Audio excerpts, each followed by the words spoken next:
বেলজিয়ামের বিদায় আরও একটা প্রজন্মের সেরা মিডফিল্ডার কেভিন ডি ব্রুইনি এবং রোমেরো লুকাকু, এই দুইজনের চোখের অশ্রুতে বিদায় নিল বেলজিয়াম। অপরদিকে তরুণ লামিনে ইয়ামালের দল এখন সেমিফাইনালে, প্রতিপক্ষ তাদের ফ্রান্স। আসসালামু আলাইকুম, আশা করি যে যেখানে আছেন সুস্থ আছেন। লা ফুয়েন্তে পেদ্রিকে বসিয়ে এই ম্যাচে কেনই বা ফাবিয়ান রুইসকে নামিয়েছিলেন, অনেকেই সেই প্রশ্নটা তুলছিলেন। কিন্তু ফাবিয়ান রুইস সেই প্রশ্নের জবাবটা খুব চমৎকারভাবেই 30 মিনিটে স্পেনকে এগিয়ে দিল স্কোর করে। রিটার্ন বলটা কি চমৎকারভাবে ফিনিশিং করে স্পেনের লিডটা বাড়িয়ে নিলেন 1-0-তে। যদিও সেই লিডটা 40 মিনিটের মাথায় গিয়ে আবার সমতায় ফিরে যায় বেলজিয়াম। তবে ফাবিয়ান রুইসকে কেনই নামিয়েছিলেন সেই প্রশ্নের উত্তর তো এই গোলের পরেই পাওয়া যায়। তবে পুরো ম্যাচে বেলজিয়ামের ডিফেন্ডারদেরকে লামিনে ইয়ামাল যেভাবে ব্যস্ত রেখেছেন, এই যে ম্যান অব দ্য ম্যাচ তিনি পেয়েছেন কোনো গোল বা অ্যাসিস্ট ছাড়াই, সেটা কিভাবে পেয়েছেন এই পুরো ম্যাচ যারা লামিনে ইয়ামালের খেলাটা লক্ষ্য করেছেন নিশ্চয়ই সেই উত্তরটাও তারা পেয়ে গিয়েছেন। একপাশে লামিনে ইয়ামাল, অন্য পাশে কুকুরেলা এবং দানিয়েল মোরা চমৎকারভাবে যেই অ্যাটাকগুলো সাজাচ্ছিলেন, শুধু স্কোরটা আসাই বাকি ছিল। তবে 41তম মিনিটে গিয়ে কি চমৎকার কামব্যাক, বেলজিয়াম সমতায় ফিরে। বেলজিয়ামের ওই গোলের পেছনে একটা নাম, অবদানটা অনেক বেশি, কেভিন ডি ব্রুইনি। তার একটা কি পাসের কারণেই বেলজিয়াম এই অ্যাটাকটা সানাতে পেরেছে এবং ফাইনালি স্কোরটাও এসেছে। চমৎকার এক হেডারে এই ফিনিশিংটা করে বেলজিয়াম যেই লিডটা পেল, তার পেছনের গল্পটা ওই কেভিন ডি ব্রুইনির পাসটাই।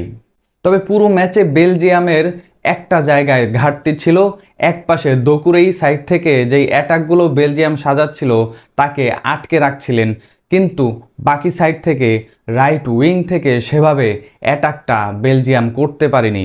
এলোমেলো মনে হয়েছিল স্পেনের ডিফেন্স লাইন আপটা, কিন্তু তাও ভাঙতে পারেনি সেই ডিফেন্স লাইন আপ বেলজিয়াম। তবে বেলজিয়ামের ডিফেন্স লাইন আপ ঠিকই ভেঙেছিলেন লামিনে ইয়ামাল।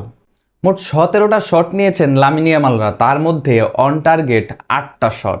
বেলজিয়াম মূলত থিবু কর্তোয়ার মাঠ থেকে সরে যাওয়াই সবচেয়ে তাদের কাল হয়ে দাঁড়িয়েছে। কেননা থিবু কর্তোয়া যখন প্রাচীর হয়ে দাঁড়িয়েছিলেন ততক্ষণ বেলজিয়াম সমতায় ছিল। মনে হয়েছিল এই ম্যাচ এক্সট্রা টাইমে গড়াবে এবং সম্ভাবনা পেনাল্টি শুট আউটে যাওয়ার। কিন্তু ম্যাচের সেই 71তম মিনিটে বেলজিয়ামের দুঃখ হয়ে আসে থিবু কর্তোয়ার ইনজুরিটাই। প্রথম মনে হয়েছিল এই ইনজুরিটা খুব বেশি আহামরি না, একটু একটু মেডিকেল সাপোর্ট পেলেই থিবু কর্তোয়া আবার উঠে দাঁড়াবেন, আবারও প্রতিরোধ গড়বেন, লামিনে ইয়ামালদেরকে আটকে দিবেন। যেভাবে তিনি লামিনে ইয়ামালের শটগুলো আটকাচ্ছিলেন, মনে হচ্ছিল পেনাল্টি শুট আউট পর্যন্তই থিবু কর্তোয়া বেলজিয়ামকে নিয়ে যাবেন এবং সম্ভবত সেমিফাইনালেও নিয়ে যেতে পারেন। কিন্তু ভাগ্য যেদিন সহায় না হয়, কোনো কিছুই নিজেদের পক্ষে থাকে না।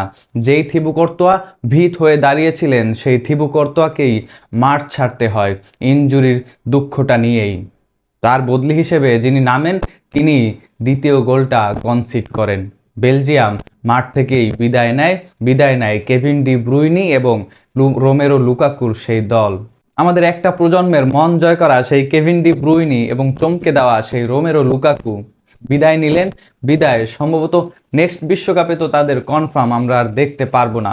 সম্ভবত বেলজিয়ামের জার্সিতে আর কতদিন খেলবেন সেটাও এখন প্রশ্ন। তবে স্পেনের এই বিশ্বজয়ের গল্পের পেছনে একটা নামই যাকে নিয়ে স্পেশালি আলোচনা না করলেই নয়, সেই মিকেল মেরিনো।